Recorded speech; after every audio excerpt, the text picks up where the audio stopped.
안녕하십니까. 이 소유권에 관한 이제 마지막 시간으로 이 명의신탁과 부동산 실명법에 대해서 공부를 하도록 하겠습니다. 명의신탁이라고 하는 것은 뭐냐면 등기부의 소유 명의자, 이걸 그림을 가지고 먼저 설명을 드리겠습니다. 자, 명의신탁의 법률관계를 보시면, 자, 명의신탁자가 혹시 이제 뭐냐면 실질 권리자입니다. 이게 자기의 땅이죠. 자기의 부동산을 실제로 가지고 있는 사람인데 이 소유권이라든가 물권, 이런 소유권을 명의신탁 약정을 통합니다. 약정을 통해서 명의수탁자에게 맡깁니다. 이 사람이 나오는데, 자, 이 사람 얼굴이 안 보이죠. 이 사람 얼굴이 안 보인다는 건 뭐냐면 제3자, 이런 여러 제3자 입장에서 봤을 때 이 사람은 나타나지가 않죠. 왜냐하면 등기부상에 이 사람이 등기 명의자로 되어 있기 때문에 등기 명의자는 누굽니까? 수탁자만 명의 수탁자입니다. 수탁자가 명의 등기자가 되는 거죠. 따라서 제3자 입장에서 봤을 때는 이 사람과의 관계만 되는 거죠. 이것을 대여 관계라고, 대내 관계는 이 명의 신탁자와 명의 수탁자의 관계가 내부 관계죠. 그렇죠? 이것은 제3자가 봤을 때 이 사람은 명의 신탁자는 전혀 나타나지가 않죠. 그래서 제가 어떤 제 친구한테 돈을 주면서 자, 부동산을 사라. 부동산을 사는데 내 명의로 하지 말고 내가 집이 여러 채 있기 때문에 세금을 많이 나오기 때문에 네 앞으로 해놔라. 라고 했을 때, 그렇죠? 보통 친척 간에 막 그런 일이 생길 수 있죠? 그런 경우에 네 앞으로 해놔라. 네가 집을 안 갖고 있기 때문에 네 앞으로 하게 되면 내가 세금을 많이 낼 필요가 없다. 라고 했을 경우에 명의를 수탁자는 뭐냐면 그것을 부탁을 받은 사람이죠. 그렇죠? 명의를 부탁받은 사람, 명의를 맡긴 사람. 그렇죠? 이러한 관계다라고 이렇게 그림을 보시면 먼저 이해를 하신 다음에 뭐 의를 보시면 등기부의 소유 명의는 수탁자에게 이전이 되지만, 그쵸? 수탁자에게 이전이 되지만 대내적으로는 신탁자가 소유권을 보유하면서 이를 관리 수익하는 거. 자, 방금 예를 들었습니다. 자, 갑이 부동산이 많습니다. 3개나 있고요. 그래서 자기 명의로 부동산을 사면 또 문제가 생길 수 있기 때문에 을 명의로 부동산을 삽니다. 그렇죠? 부동산 소유자 삽니다. 그래서 밖에서 봤을 때는, 자, 제3자가 봤을 때는 을이 소유자입니다. 그렇죠? 을이 소유자이지만 실제로 갑은 을을 통제하는 거죠. 자, 그 부동산 이제 팔 때가 됐다. 아니면 어떻게 하자. 라고 했을 때 관리를 갑이 예전에 하면서 을은 이 조정을 받는 거죠. 그렇지만 밖에 제3자에 대해서는 이 사람이 을이 소유자로서 나타나는 것, 이러한 것을 명의신탁이다라고 이렇게 이해하시면 됩니다. 자, 이 명의신탁에 대해서 유효하냐 무효하냐가 문제가 되어 있는데, 부동산 실명법이 제정되기 이전에 이러한 것에서 어떻게 할 것이냐에 대해서 이 판례는 유효설을 취했습니다. 학설은 물론 유효설과 무효설과 유효설로 나눠져 있었지만 판례는 유효하다. 그래서 그런 경우에도 남의 명 앞으로 등기를 해놨다 할지라도 그것은 유효하다라고 이렇게 판결을 한 거죠. 근데 부동산 실거래법이 이제 부동산 실명의자 거래 등에 관한 법률인가요? 그 법에 의해서 부동산 실명법이 제정된 이후에는 명의신탁이 원칙적으로 금지됐습니다. 그래서 남의 앞으로 부동산을 사두지 못하도록 하고 있습니다. 그래서 법 4조 제1항에 보면 명의신탁 약정은 무효로 한다라고 이렇게 돼 있죠. 그래서 따라서 신탁자는 명의신탁 해지를 이유로 소유권 이전 등기를 하지 못한다라고 하는 겁니다. 그래서 만약에 과징금이라든가 이거 위반하게 되면 처벌을 받습니다. 자, 명의신탁 약정에 따라서 행하여진 등기에 의한 부동산에 관한 물권 변동은 무효가 되고, 다만 부동산에 관한 물권을 취득하기 위한 계약에는 명의수탁자가 그 일방 당사자가 되고, 그 타방 당사자는 명의신탁 약정이 있었다는 사실을 알지 못한 때는 그러하지 않다라고 하는 건데, 무슨 소리냐면, 자, 갑이 신탁자입니다. 을이 수탁자입니다. 그런 경우에 제3자 비용과 3자죠. 자, 셈자가 이 사실을 몰라요. 몰랐을 이렇게 두 당사자 간에 매매 계약이 이루어졌다. 이런 경우는 뭐냐면 이것은 유효하다라고 하는 거죠. 그래서 타방 당사자가 비용이죠. 타방 당사자는 명의 신탁 약정이 있었다는 사실을 알지 못한 때는 그러하지 않다라고 해서 그런 경우는 유효하다라고 하는 거죠. 물권 변동이 유효한 겁니다. 자, 3자의 보호. 이런 경우는 이제 제3자에게 대항하지 못하죠. 자, 무슨 소리냐면 이 그림에서 제3자가 모르고 을과 계약을 통해서 소유권을 넘겨받았습니다. 그때 갑이 제3자에 대해서 자, 나와 이 갑과 을 간에는 명의신탁 관계가 있기 때문에 너와 을과 병이 내가 팔지 말라고 했음에도 불구하고 을이 너한테 부동산을 판 것이다. 따라서 그것은 무효다라고 이렇게 갑이 주장할 수 없다라는 뜻입니다. 그래서 명의신탁의 약정의 무효 및 그에 따른 물권 변동의 무효는 제3자에게 대항하지 못한다. 따라서 이런 경우는 무조건 제3자에 대해서 대항하지 못하면 이 사람이 선악을 떠나서 선이건 악이건 무조건 이 갑이 이 사람에 대해서 대항하지 못하도록 한다. 따라서 이 사람이 악의인 경우에도 보호되는 결과가 발생하죠. 그래서 이 법의 취지는 뭐냐면, 재정 취지는 제3자가 악이라 할지라도 이 원래의 그 남의 명의로 부동산을 취득한 사람을 약간 징벌적인 의미로 좀 약간 벌 주자는 의미에서 그러한 그러한 경우에도 이 소유권을 주장할 수 없도록 이렇게 함으로써 제3자가 보호되는, 악의의 제3자가 보호되는 결과가 초래된 것이죠. 그다음에 금지되는 명예신탁의 범위 내는 이 소유권뿐만 아니라 지상권, 지역권, 전세권, 저당권도 다 마찬가지입니다. 그래서 뭔 말이냐면 전세권 같은 경우도 저당권 이런 경우에도 남의 명의로서 이렇게 등기를 하는 경우가 포함이 됩니다. 자, 근데 실거래법, 실명거래법이 제정된 이후에도 무조건 유효한가 있습니다. 이게 뭐냐면 적용을 폐지하는 거죠. 이 법을 적용을 폐지해서 무조건 유효한 경우가 있다. 어떤 경우가 있냐면, 자, 채무의 변제를 담보하기 위해서 채권자가 부동산에 관한 물건을 이전받거나 가등기한 경우. 자, 이게 무슨 소리냐면, 자, 갑이 을한테 돈을 꿔줍니다. 자, 을한테 돈을 꿔주는데, 을이 돈을 꿔줬기 때문에 이 집에 대해서 어떤 집을 명의를 받았을 때 이 집을 샀는데, 비용으로부터 집을 샀는데 을 명의로 하고 있겠죠. 그러면 등기 명의자가 을입니다. 그렇죠? 등기 명의자가 을 명의인데, 이런 경우에 갑이 이제 실제로 을이 집을 산 거지만, 실제로 비용으로부터 을이 집을 산 거지만, 을이 갑으로부터 돈을 차용해서 쓴 거죠. 그런 경우는 뭐냐면, 자, 이런 경우에 갑이 불안하죠. 그런 경우는 갑이, 자, 내 앞으로 등기를 해두자라고 해서 이 부동산을 비용에서 갑으로 등기를 한 경우, 이런 경우는 어떻게 하냐라고 하는 거죠. 근데 갑은 뭐냐면 자기가 속이려고 한 게 아니고, 자기가 을에게 꾸어준 돈을 받을 목적으로 이것을 하고 있는 겁니다. 그래서 이런 경우에 자기가 이전받거나 가등기, 소유권 이전 가등기를 한 경우, 이런 경우도 이것은 뭐다? 유효하다라고 하는 거죠. 어떤 당사자 간의 채권 채무 관계를 정리하기 위해서 이게 이용되는 거기 때문에 이런 경우는 무효가 아니다. 유효하다라고 하는 거죠. 유효. 두 번째, 상호 명의 신탁은 아까 이야기 나왔었죠. 자, 아까 명의 신탁이 공동소유 형태에서 나왔었는데, 자, 이 어떤 특정 물건에 대해서 이렇게 당사자 간에 이미 구분이 다 정해져 있습니다. 그래서 구분 소유하기로 약정하고 등기만을 공유로 하는 것. 이것이 이제 밖으로 나타나지 않죠. 밖으로 나타나지 않지만 당사자 간에는 이미 공유 형태로 되어 있는 경우, 그런 경우는 이것도 역시 유효하다. 신탁법이라든가 신탁업법에 의한 신탁재산인 사실을 등기한 경우, 이것도 유효하고요. 계약 명의 신탁. 자, 명의 순탁자가 일방 당사자가 되고 타방 당사자가 명의 신탁 약정이 있음을 모르는 경우. 그렇죠? 갑, 을, 병 있을 때 이 병이 이 당사자 간에 이걸 모르고 있는 경우, 이것은 유효하다라고 하는 거죠. 그 다음에 조세 포탈이라든가 강제 집행 면탈, 법령상 제한 회피 목적이 아닌 경우에 유효한 것으로 보는 것이 첫 번째가 이제 정중재산의 명의신탁입니다. 아까 설명을 드렸죠. 정중은 뭐다? 총유관계라고 그랬죠. 총유관계인데 우리 통상적으로 이 재산은 문중재산을 어떻게 한다? 대표자라든가 정손 명의로 등기를 한 경우가 있다라고 했죠. 그러한 경우에 이 관계는 뭐다? 이것은 명의신탁으로 본다라고 이야기를 했습니다. 명의신탁으로 본다라고 이미 설명을 드렸죠. 전 시간에. 배우자 명의신탁 이런 경우도 뭐 이러한 목적, 조세 포탈이라든가 강제 집행 면탈이라든가 법령상 제한 회피를 목적으로 하지 않는 경우는 이러한 경우는 유효하다라고 하는 거죠. 그 다음에 적법한 명의신탁, 내부적으로는 소유권이 명의신탁자에게 있고 외부적으로는 명의수탁자에게 있다.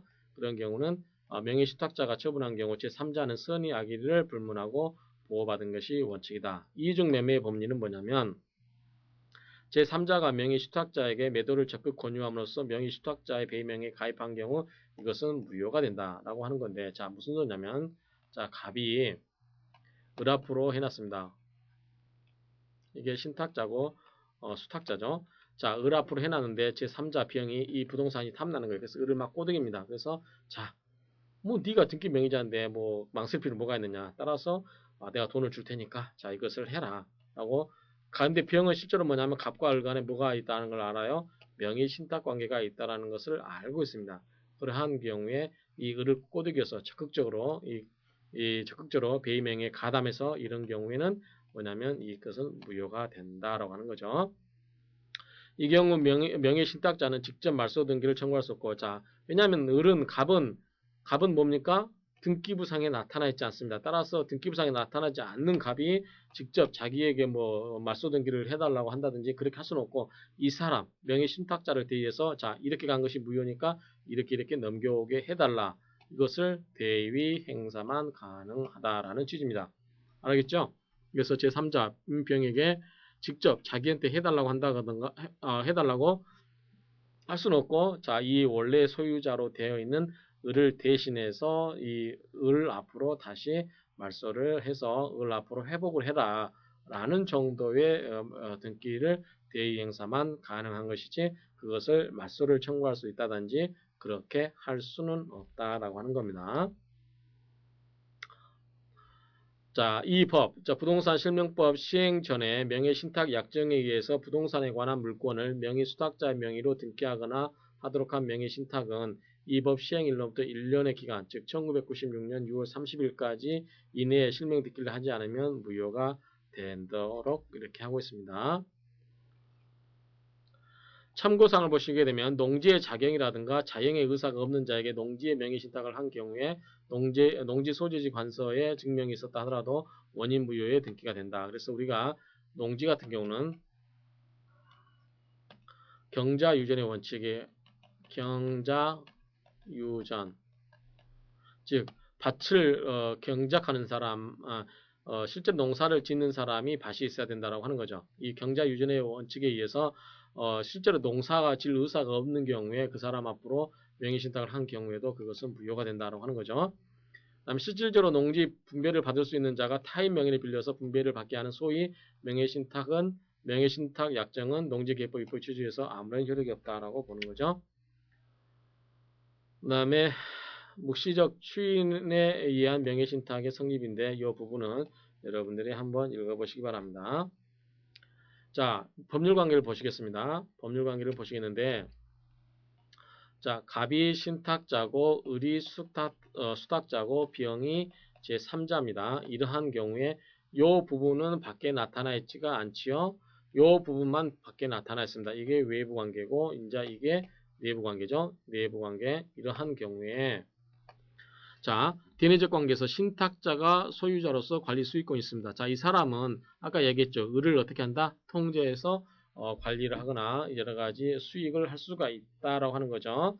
대외적 관계는 자, 수탁자가 소유자죠. 그렇죠? 외부 관계에서는 이 사람이 소유자죠. 소유자가 되므로 제3자에게 신탁자는 대항하지 못한다. 따라서 갑은 이 병에게 대해서 대항할 수가 없다. 왜냐하면 갑은 등기부상의 아무런 권리자가 아니죠. 등기부상의 권리자는 누구다? 을이다라고 하는 거죠. 그래서 갑은 병에 대해서 아무 대항할 수가 없다라고 하는 거죠.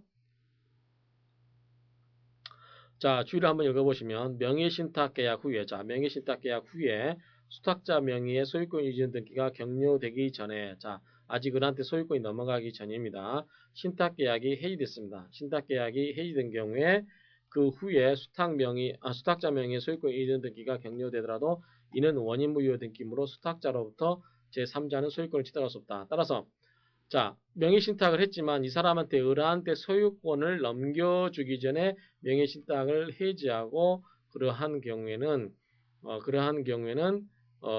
을 앞으로 소유권 이전 등기가 갔다 할지라도 병에게 소유권 이전 등기가 갈 수가 없다라고 하는 거죠. 그렇죠? 이런 경우는 병에게 소유권이 넘어가지 않는다. 이것은 우리 무엇과 일맥상통합니까? 우리 부동산의 공신의 원칙이 인정됩니까? 공신의 원칙이 인정이 안 되는 거죠. 등기부를 믿었다 해서 그것을 그대로 믿는 데에 대해서 법률적인 효력이 생기는 것은 아니다. 그래서 우리 부동산 등기부에는 공신의 원칙이 인정이 되지 않는다라고 했습니다. 그다음 명예수탁자의 처분이 무효로 되는 경우, 이런 경우는 강행법규에 위반하는 경우에 되겠죠.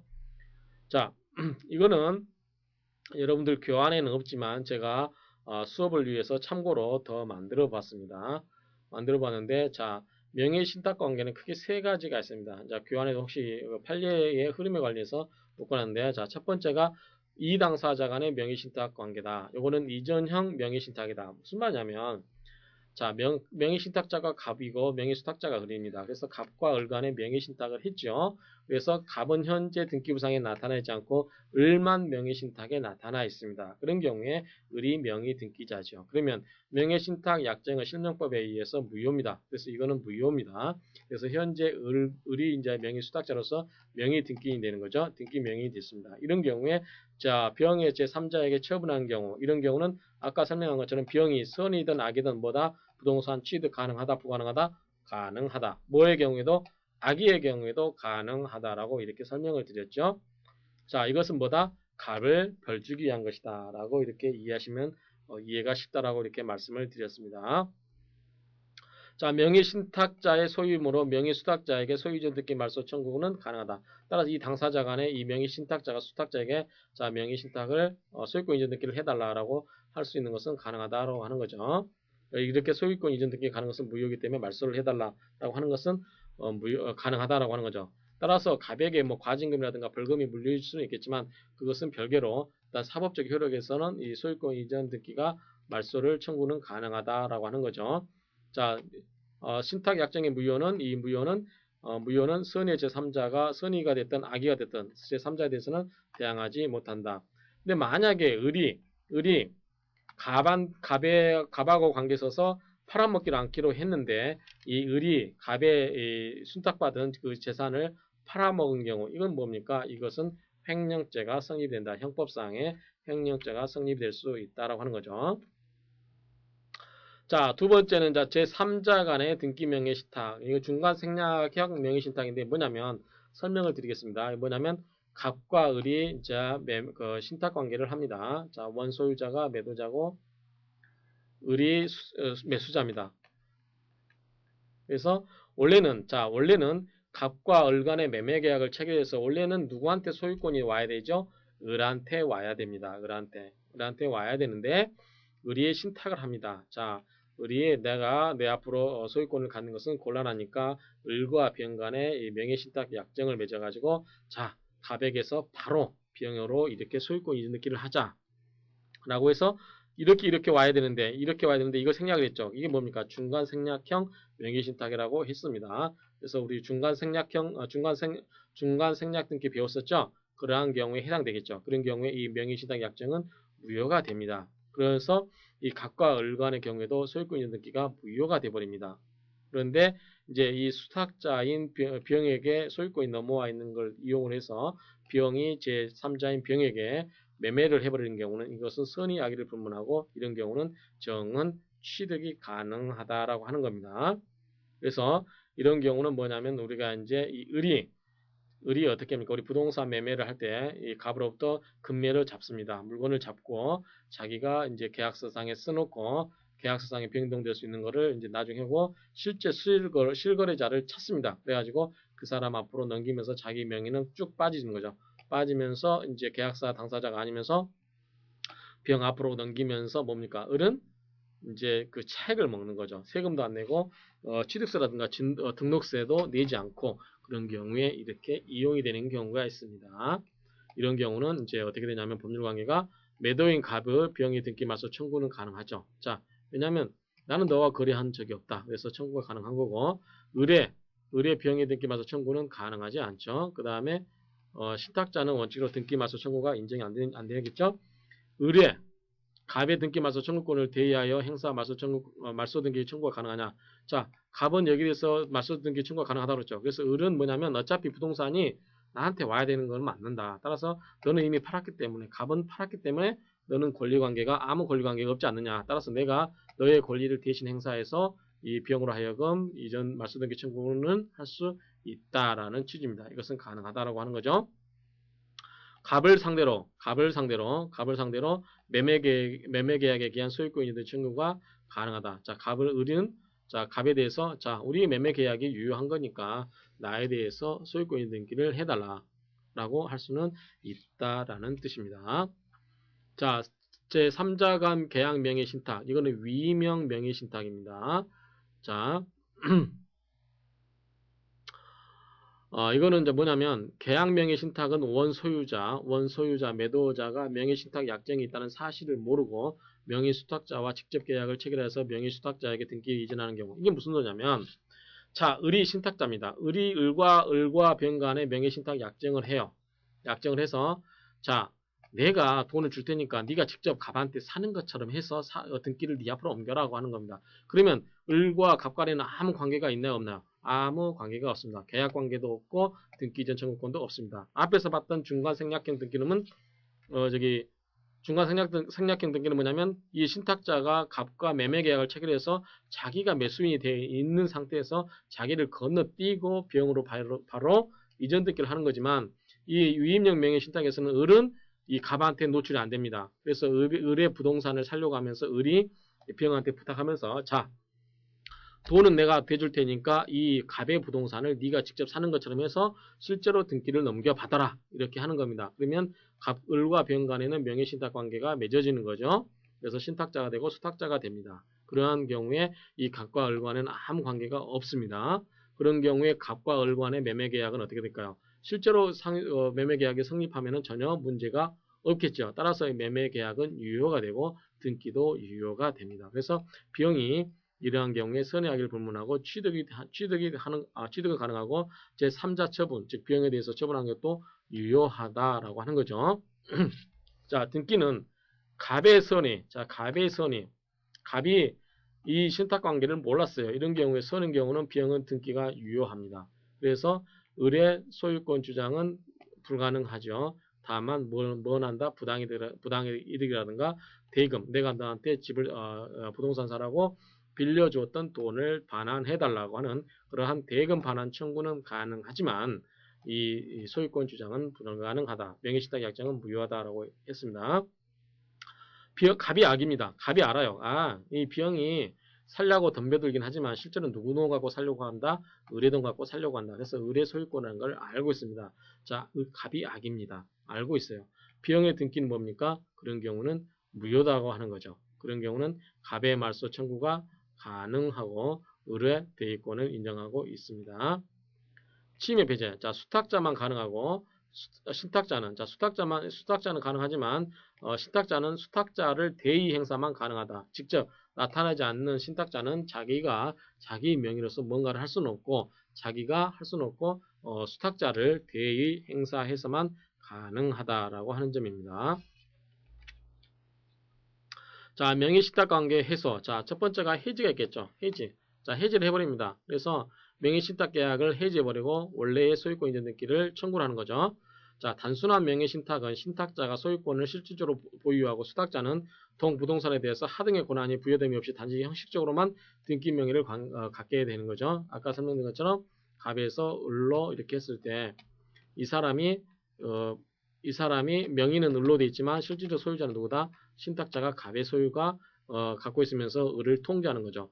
그래서 특별한 사정이 없으면 신탁자는 언제든지 신탁계약을 해지하고 수탁자에 대해서 신탁관계 종료만을 이유로 해서 소유권 명의의 이전 등기 절차 등을 구할 수 있다라고 하는 거죠.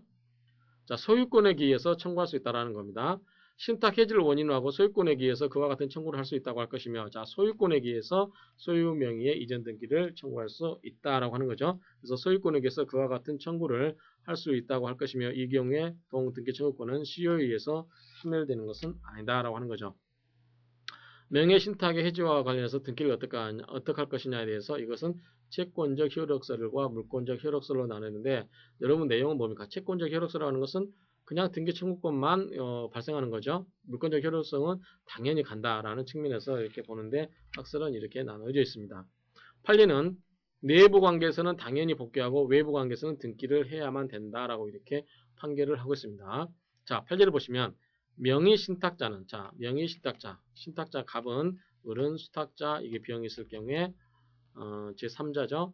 이럴 경우에 명의신탁자 갑은 수탁자에 대해서 신탁 해지를 하고 신탁관계 종료 그것만을 이유로 소유 명의 이전 등기 절차의 이행을 할 수 있으면 물론 신탁 해지를 원인으로 하고 소유권에 기해서도 그와 같은 청구를 할 수 있고, 자, 이 경우는 별개라는 거죠. 자, 갑은 을에 대해서 신탁관계를 해지함으로써 어떤 소유권을 다시 달라고 할 수도 있고, 또 뭐냐면 갑은 소유자로서 을에 대해서 소유권을 주장해서 소유권 이전 등기를 할 수도 있다라고 하는 거죠. 그래서 그 소유권에 기해서도 그와 같은 청구를 할 수 있고, 이와 같은 법률은 위 상호 명의 신탁의 지위를 승계한 자와 관계에서도 마찬가지로 적용이 된다. 그래서 의뢰에서 병으로 승계한 경우도 역시 그러한 경우에 주장할 수 있다라고 하는 건데 일단 제3자한테 넘어가게 되면 갑은 이것을 할 수 없다라고 이야기를 할 수 있죠. 그래서 이제 지금까지 이제 명의신탁을 배웠는데 명의신탁은 크게 이제 명의신탁이 아까 우리가 이 것처럼 명의신탁에 관한 이 의의를 배웠었고 종류도 배웠었죠. 종류도 배웠었는데 이 세 가지가 있다는 거. 세 가지가 있었는데 중과생략 등기, 위임령 등기, 그 다음에 이전령 등기 이렇게 세 가지가 있다고 배웠었죠. 배웠는데 자, 이 부동산 명의 신탁에 관련해서는 기존에는 우리 판례에 의해서 인정이 됐던 거죠. 그렇죠? 이것이 유효로 봤기 때문에 판례에 대해서 인정을 하고 있었는데 이것이 이제 김영삼 정부가 그때 부동산 실거래 명의자 등에 관한 법률 아마 그렇게 됐을 거나 정확한 법률명은 우리가 약칭해서 부동산 실명법 실명법이 되면서 명의신탁을 금지를 해버렸습니다. 그래서 아까 우리가 봤죠. 네 가지 예외적인 경우는 그러한 명의신탁을 할 수 있지만 그리고 일정한 친족 관계에 있어서 조세 포탈이라든가 강제 집행 면탈이라든가 뭐 그 다음에 법률 회피 목적이 아닌 경우는 일정한 경우는 그 유효성을 인정해주지만 기본적으로 이 부동산 실명법에서는 명의신탁 약정은 뭐다? 무효가 원칙이다. 따라서 무효가 원칙이기 때문에 제3자가 선이든 악이든 그 부동산에 관한 소유권을 취득하는 결과가 야기될 수 있다라고 하는 측면에서 좀 특징이 있다라고 배웠습니다. 그래서 이 여러분들이 이제 그 유형 관련해 가지고는 아까 제가 교환에 없지만 이 세 가지 유형에 대해서 표로 그림을 그려놨기 때문에 여러분들이 그 표에 관한 법률 관계를 잘 이해를 하시기 바랍니다. 그래서 그 관계에 의해서 여러분들이 내용을 정리하시면 되겠습니다. 그래서 명의신탁은 현재는 이제 처벌도 받고 그 다음에 여러 가지 어떤 과징금이라든가 이런 게 물릴 수가 있기 때문에 제3자 명의 또는 우리가 중과생략등기로 이제 부동산을 싸게 사가지고 자기 이름은 빠진 상태에서 매수인을 붙여가지고 그 매수인으로 바로 넘겨주는 형태의 그런 중과생략형 명의신탁 같은 경우는 현재는 이제 그 하기가 굉장히 까다로워지고 그다음 여러 가지 그 조세법에 의해서도 그 처벌이 발각되면은 그 조세 포탈에 관한 여러 가지 그런 형벌적인 측면뿐만 아니라 그 조세 그 금액도 굉장히 이제 과하게 부담하고 부과하고 있기 때문에 이게 점차적으로 이제 그 많이 이제 그 이용이 약화되고 있긴 하지만 여전히 이제 실 관행에서는 이것을 여전히 이제 이용되는 경우가 있을 수 있습니다. 따라서 이러한 여러 가지 법률 관계를 잘 정리를 해두시면 여러분들이 이제 부동산을 거래하거나 기타 이러한 경우에 종사하시는 분 같은 경우는 많은 이해 도움이 될 수 있을 것입니다. 그래서 소유권에 관한 이 두 주간에 거친 정리를 통해서 이 소유권에 관한 여러 가지 내용들을 공부하셨습니다. 그래서 이번 마지막으로 이 명의신탁을 내용으로 마지막으로 이제 정리를 잘 해두시기 바랍니다. 수고하셨습니다.